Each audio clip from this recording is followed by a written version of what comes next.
जे आपण मानक आगरे पुराण मध्यरु एमिति कथा वस्तुटे मु उपस्थापन करने को जाउछि। सत्य जुगर जणे कन्यांक पाई विवाह आया द्वापर जुगर पर तेबे आपण कहिबे जुग पर जुग आया अतिवाहित होउछि। जुग होउछि चारि सत्य त्रेतया द्वापर कली सदी आज्ञा कन्या रत्नटी सत्य जुगर ये कन्या तेबे केमिति भाव अपेक्षा करी रहिले ये द्वापर जुगरे केमिति बा तांकर विवाह कार्य समापन हला। सुंदर कथा वस्तु पुराण मध्यरे आसंतु जानिबा सत्य जुगर कन्या को द्वापर जुगर पर केमिति भाव ये कथा संगठित हला, ये विवाह कार्य समापन हला। आपण माने जानिचंती सत्य जुगरे मनीषर उच्चता थिला आज्ञा 21 हाथ। तेणु जेतेबेले सत्य जुगरे राजा हेले किए कौ राजांकर ये कन्या सत्य जुगर एमिति जणे राजा थिले से होचंती राजा रेवत। राजा रेवतंकर एकमात्र कन्या अलिअली कन्या देवदेव महादेव को स्तुति करी जो कन्या रत्नटी से पाइथिले से कन्यार बयस धीरे धीरे आज्ञा बढ़ी बढ़िका चलिला। जेतेबेले विवाहर बयस हला ये सत्य जुग घटना विवाहर बयस आसी उपनीत हला ये झियर सेतिके बेले योग्य पात्रर संधान कले आज्ञा राजा रेवत। कहीं आपण शास्त्र प्रमाण देचंती कन्या वरयते रूपम माता पिता सुतम बांधवा कुलमिच्छन्ति भोजन इतर जन बा मिष्टान्न इतर जन। तेबे कन्या वरयते रूपम जड़े झिय चिंता करुथाय जहां को से स्वामी पदरे वर्ण करिवो स्वामी भाव रे जहां को ग्रहण करिवो बा विवाह करिवो से रूपवंत सुंदर पुरुषटे ही थांती। कन्या वरयते रूपम माता बीतम माँ चिंता करती झियो मोर गंडे खाइब खंडे पिंधिब धन धान्य रे परिपूर्ण थिब अभाव नाटन कथा मो झियो जानिब ना जेमिति धन धान्य रे तांको घरटा परिपूर्ण थिब से धनशाली हिथिबे। माता बीतम पिता सुतम बापा चिंता करती झियो मोर जामाता हेबे गुटे जने वंशीय घरर पिला समाज रे तांकर प्रतिष्ठा थिब पांच लोक तांको पचारुथेबे तांकर सम्मान थिबो सेमिति प्रतिपत्तिशाली से होइथिबे। एमिति गणे वंशीय घर बा कुलीन घर पिला जे पांच लोकरे जनाशुना थिबे सी जदि मोर जामाता हेबे मोर आशा पूर्ण हेबो। बांधवा कुलमिच्छन्ति बंधु बांधव चिंता करंती से जोंठी दौना काई कि आम जाति रे देइछि तो जातिटा को बंधु बांधव अड़ी बसंत। तेणु प्रकृत रे जेतेबेले झियर विवाह बयस आसिला राजा रेवत कण कले बहु राज्य भ्रमण कले योग्य पात्रर संधान पाइबे केमिति झियर विवाह कार्य समापन करिवे। जिते बर सहित प्रस्ताव पड़िला ये झिय रेवती कण कहिला नास्ति वाक्य सुनैला विवाह करिब नाही बोली परिप्रकाश कला। जेतेबेले समय गड़ी जाउछि झियर विवाह बयस चली जाउछि राजा रेवत चिंतारे पड़िले मो झियटी कण अविवाहित अवस्था रही ता विवाह कार्य कण समापन हेब नाही। चिंतित होई दिन करे राजा रेवत कण कले आपण आश्चर्य हेबे जो कर्म राजा रेवत से दिन संपादन कले। कन्या को संगरे नहीं पहुंचला या जाई जशोवंतपुर रे वेदपति ब्रह्मांक निकट रे जाई पहुंचचंती राजा रेवत जाई षष्टांगे प्रणिपात कले वेदपति ब्रह्मांक पद कंजरे कन्या रेवती मध्य प्रणाम जणाई देले। एतिकी बेले राजा रेवत से दिन परिप्रकाश कले हे वेदपति ब्रह्मा आपण होचंती सृष्टिकर्ता। प्रकृत रे ये जीव जगत को आपण सृष्टि करिचंती आया जन्म देइचंती जीव जगत समस्तंकर सृष्टिकर्ता होचंती आपण। जदि अमो कुल मंडन कला ये कन्या रत्न जेते बर सहित प्रस्ताव पड़िला तार विवाह कार्य समापन हो पारा ना कहतु प्रकृत ये झीटी मोर कण अविवाहित अवस्था रही आपण कौन या बर को जन्म देना धरावक्षरे एतिकी बेले वेदपति ब्रह्मा कौन उत्तर प्रदान कले कले हे राजा रे बत एजाए मर्त्यधाम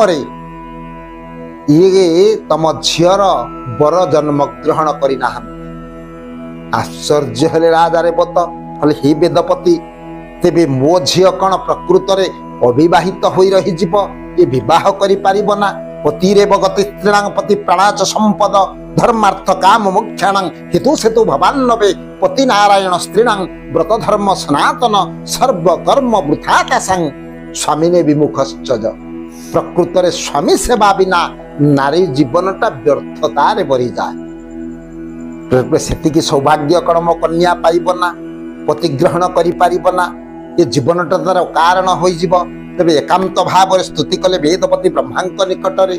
ठीक अच्छी समय धीरे धीरे आसी जाउची जो समय आसुची यही समय तमें जदि मर्त्य धाम को चली जीव निश्चित भाव ये झील बर जन्म ग्रहण कर मर्त्य धाम आश्चर्य हेले राजा रे बत कले हे वेदपति आपण वर्तमान कहते जाए ये सत्य जुगरे केही जन्म ग्रहण करना जी तार बर भाव जहाँ से विवाह करे प्रकृत तार बर किए ना ये तपस्या रे ये झील संतुष्ट करिया जुग जुग धरी तपस्यारत अच्छी शेष नाग अनंत को से विवाह करिब बर पदरे तांको वरण करिब शेष नाग अनंत जाए जन्म है नथिले वर्तमान समय घनई आसिलानी शेष नाग अनंतर आविर्भाव होइछि मर्त्य धाम रे आ तमे निश्चित भाव से विवाह करिवे तम कन्या इति अवसर रे ब्रह्मांक निकटरु ए कथा सुनी राजा रेवत जते बेले कन्या को नहीं बा रेवती को नहीं मर्त्य धाम को आसिले जहा मर्त्य धाम रे देखिले आश्चर्य होई गले एते बेले को सत्य जुगर परिसमाप्ति घटिछि ब्रह्मलोक रु जते बेले राजा रेवत फेरिले सत्य जुगर परिसमाप्ति घटिछि त्रेतया जुगर परिसमाप्ति घटिछि द्वापर जुग धरावक्षरे आसी पहुंची जाइछि जते बेले निज राज्य को संधान कले राजा रेवत राज्यर चिन्ह वर्ण आउ किछि पाइले ना शेष निज राज्य को खोजी खोजी खोजी खोजी जाई जतले पहुंचिले ताहा गुटा पर्वत रे परिणत होइछि से होछि रैवत पर्वत से रैवत पर्वत रे जाई आखिर धार धार अश्रु गडुछि कन्या रेवती कांदुछि बापा राजा रेवत मध्य कांदुछंती ठीक एई समय रे आपण माने पुराण मध्य रे जानि छंती जरासंध को भय करी जलद्वारिका गण निर्माण करी लुकायित अवस्था रही भगवान कृष्ण आपण विचार करिवे स्वयं ठाकुर होउचंती जगत नियंता ठाकुर पुनी जरासंध को काई भय कले ना ये जरासंध को भय करी जते बेले राज्यवासी को रक्षा करिबा पाई कृष्ण बलराम घुरी बुलुचंती केउठी टिके आश्रय पाइबे ठीक एई समय रे जाई पहुंचीचंती रैवत पर्वत रे देखिले आया क्रंदनरत जने झील कांदुची से झीर उच्चता होची 21 हाथ 21 हाथ झीलटी क्रंदन करिवा संगे संगे तांकर पिता रेवत मध्य कांदुचंती समस्त घटना को भगवान कृष्ण तांक निकटर सुनिले काहे की क्रंदन करूच सबु घटना को आज्ञा परिप्रकाश कले यतिकी बेले प्रभु तो मायाधारी ठाकुर सबु कथा को जानी गले कहला ठीक अच्छे तम कन्या प्रकृत रे बर जन्म ग्रहण करिचंती धराधाम रे से तम कन्या को विवाह करिवे जते बेले ये कथा जानी कृष्ण पहुंचिला आज्ञा भाई बलराम निकट रे सबु कथा को आज्ञा परिप्रकाश कले बलराम निकट रे हे भ्राता तमे ये रेवती कन्या को विवाह कर रेवतीर उच्चता देखि आश्चर्य हो गले बलराम कहला रे कान्ह तू मत परिप्रकाश करुचु इते 21 हाथर कन्या ये द्वापर जुगरे मनीषर उच्चता स्थित नथिला उच्चता कम थिला केमिति भाव रे मु रेवती को विवाह करि पारि कहले हे भ्राता तमे स्पर्श कला मात्र के रेवतीर उच्चता 21 हाथ होई रहिबो ना सत्य जुगरे जो 21 हाथ उच्चता थिला से द्वापर जुगर साधारण नारी भाव रे दृश्यमान हेबे सेठी आज्ञा राजा रेवत मध्य कहले ये रहिब तो पर्वत को तुमको मु दान करी मो कन्या को तुम विवाह कर। तेणु कृष्ण कथारे आज प्रभु बलराम कण कले रेवती को विवाह कले एवं रेवती को जतबेले स्पर्श करिचंती से द्वापर जुगर साधारण नारी भाव रे दृश्यमान हेले। तेणु विवाह कार्य समापन हैला। ये होचंती सत्य जुगर कन्या रेवती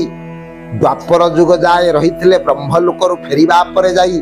बलराम से बेलू शेषनाग अनंत बलराम प्रभु बलराम आविर्भाव होइचंती धरावक्षरे।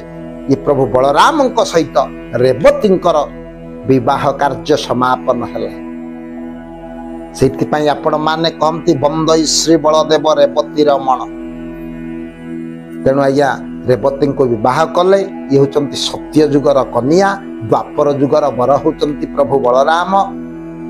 प्रकृत रे विवाह कार्य समापन हैला द्वापर जुगर। ये स्वल्प समय कथा वस्तु पुराण मध्य जो स्वल्प समय कथा वस्तु को आपण मान आगे परिप्रकाश कली। परवर्ती अध्याय रे आउ गोटे सुंदर कथा वस्तु नहीं आपण मान आगे उपस्थापन करी। से सर्वे भवन्तु सुखिना सर्वे सन्तु निरामया सर्वे भद्राणि पश्यन्तु